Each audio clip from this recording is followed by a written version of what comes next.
Good morning everyone, and as you can tell it's freezing. I am in this beautiful location where I frequent fairly frequently. Two frequents in that sentence, that's not a good one, is it? This place is beautiful, and what I want to do today is a flat lay photography, which is where you shoot down on all my gear. I've been invited by Shot Kit to put in a submission to their webpage to become one of their photographers. And one of the things they require in the submission is a flat lay shot of all yours. So I thought I'd come here because they like a little bit creative, a little bit different.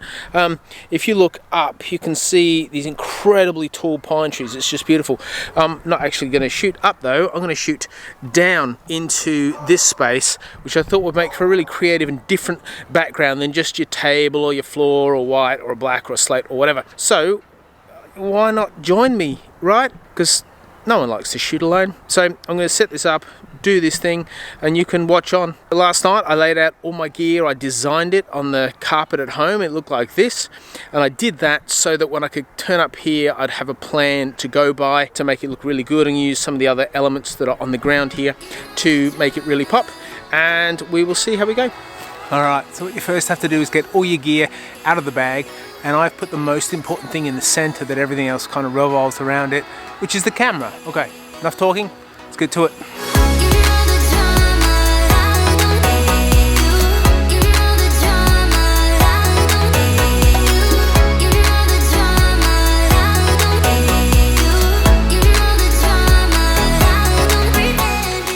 So I wanted to be prepared, and to do that I knew that if I was going to put this on I had to sort out the cable, and so I brought a cable tie, zip tie, that I'm going to fold this up, lock it together so it displays nice. We'll put the zip tie on it, and I've got my pliers to cut it. Always prepared.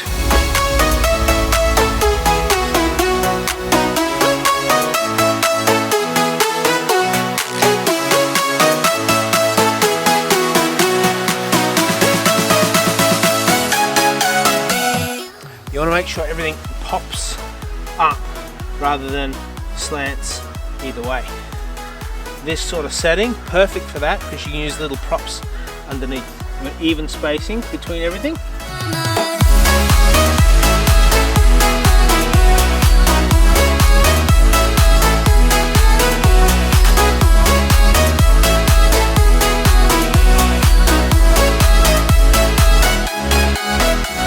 Make sure all the lens cap writing is facing straight, and all the writing displays the best element of that piece of equipment.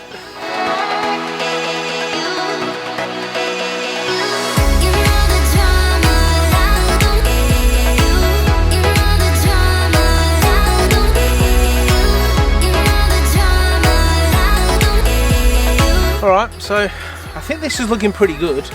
I'll take a shot with my camera, make sure it's composed okay. There might be a few other elements I want to put in just to make it really take off. So this is the shot from the camera that you'll see now. I think I just need to fix up this little thing here. It's a bit bright. Maybe just the one. This is on a bit of a tilt. Just need to tilt it with something like. Woo! There we go. The tilt forward. Go again. The idea is that I'm going to cut the bag in half. I actually might want to prop it up a little bit. With all these things, it's not how it looks to your eye, it's how it looks through the lens. So it's always good to take photos as you go, because what looks good to the eye looks a bit skewed to the lens. And we're shooting for the lens in this case, not the eye. Move this back a little bit. Move it straighter.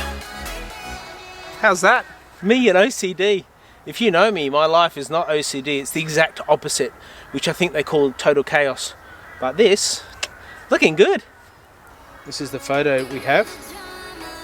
And just want to now zoom in on each element, make sure it looks good from up above. I think it's okay. That lens, this lens, needs to go on a bit more of an angle. The camera needs to be pointing more up. I think I need to angle the adapter. I think the drone's okay like that. I've angled the bag, so that's looking good. We're nearly there.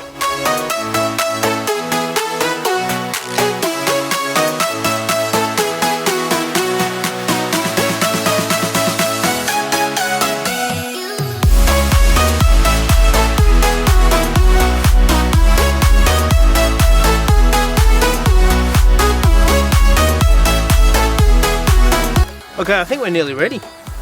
Let's do one more photo. Alright, have a look at that. That was looking pretty good. Wonder if we need to just change this a little bit.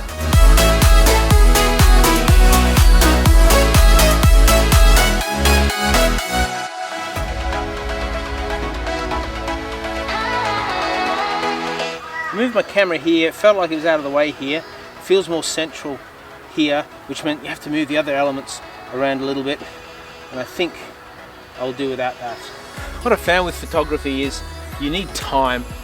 In some situations you're pressurized, you've got to get back to doing life or doing things, and if you don't have the pressure, you actually come up with a much better result. So try and create spaces where you can be creative and relax into them and do the changes that are required, as opposed to feeling under pressure to have to finish something within a due time frame. I think that's good. We're good to go. What do you think? I am going to take this off now. That's the shot we're going to go for. Just like that. Except I need to use this camera to shoot it. So I'm going to turn this off and have a play with this camera to take this shot. And I'm going to take it from back up here because I think the perspectives on the slope on the various elements will be less pronounced, and therefore I can crop in and it should look good. And this is what we're looking at, everybody. So that should nicely translate into this.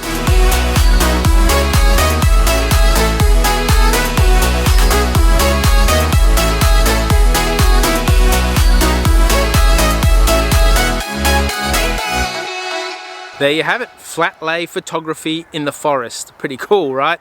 I hope you've learned something from today. I sure have. It's all an experiment, but if you get your lines right, if you get the perspective from the distance from the floor to the camera and the angles right, if you have the background creative and you have all the gear that you want laid out in a way that complements each other, that makes the main thing, then you'll end up with a really good flat lay, if you need one.